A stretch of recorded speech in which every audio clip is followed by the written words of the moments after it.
Hello. All right. So, my grandfather once told me the secret to how he was the greatest player of hide and seek ever. He would hide in the outhouse. More precisely, being very strong for his small size from field work, he would lower himself down into the hole, hanging from the seat over what the mind can only imagine is the worst stuff ever. He would hang there until the outhouse was quickly checked, and then he would pull himself up and sit on the side, just waiting for the game to be over. He said, no one would ever really think to look in there because you have to put up with a lot of crap to pull off a trick like that. That was my first lesson in thinking outside the box. Or more precisely, what you have to put up with if you decide to live a unique life and do what other people will not. When he died slowly and painfully from COPD 6 years ago, I was crushed, literally choked with grief.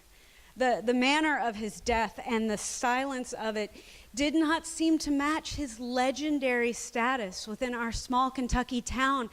Though poor, from the day he was born, he was kindness and generosity personified, a true man of character who would help anyone who needed it.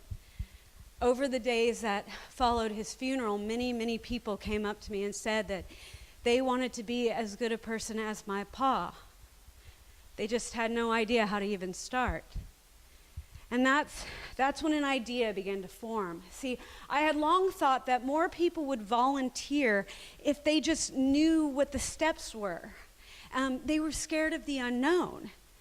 And so I decided, as a tribute to my grandfather, that I would do 50 volunteer projects in 1 year. I would write about each of them on my blog, TheGoodMuse, and hopefully tell the tale so that other people would see how easy it was to give back and help someone. So I did 50 projects, and then I just kept going.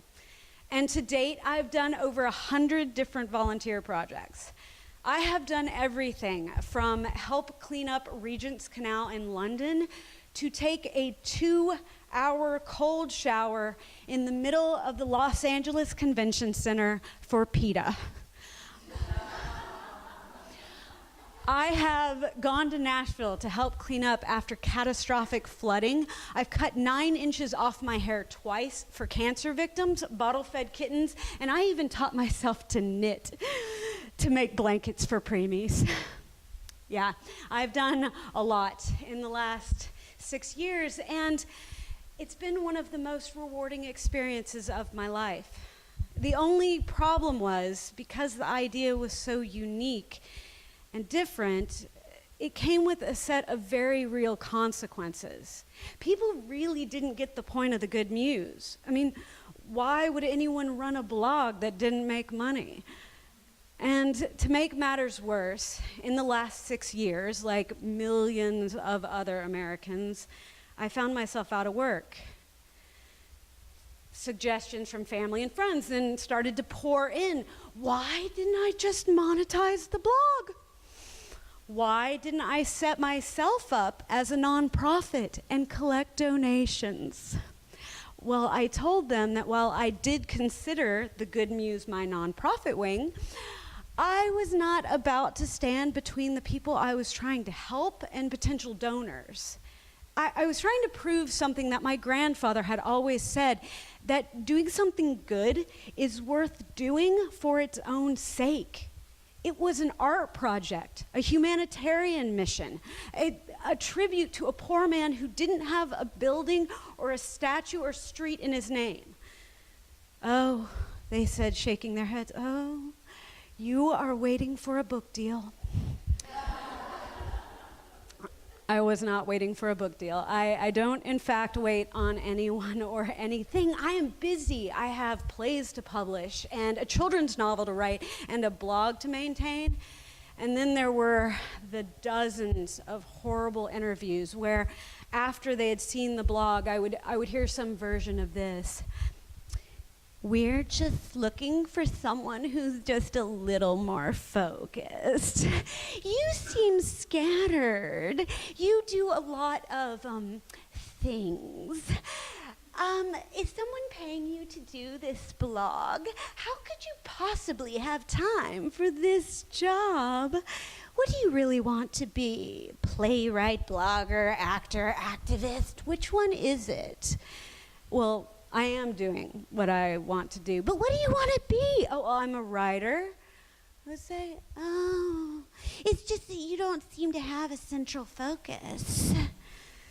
So the result being, 4 of the last 6 years, I was unemployed, underemployed, or taken advantage of so badly by ruthless employers who were willing to make a buck on the back of a bad economy and a glut of incredibly poor workers that I fell into a deep, deep poverty. The irony being that sometimes I was helping out at food banks where I should have been going to get help. I spent a year surfing my friends' empty spaces. At another point, I almost lost an apartment that I had scrimped and saved for, and many, many days and nights, my only meal was popcorn. So there I was, hanging out in the crap, just like my grandfather, but also realizing that I was doing something completely unique and fulfilling. And so, to me, I was winning the game. And so here's the truth. I go to bed every night knowing for a fact that I have changed some people's lives for the better. I've gotten letters from as far away as Argentina, Lebanon, India. I even had one person write me and they said that they didn't think that there was any good left in the world, and they had decided to end it. And then they had come across my blog, and they thought that it might be okay just to wake up and try it one more time. And I am doing what I want to do. I'm telling stories. And because of TheGoodMuse, I have protested puppy mills and taught adults to read, and I even helped Los Angeles set up a marine protection area.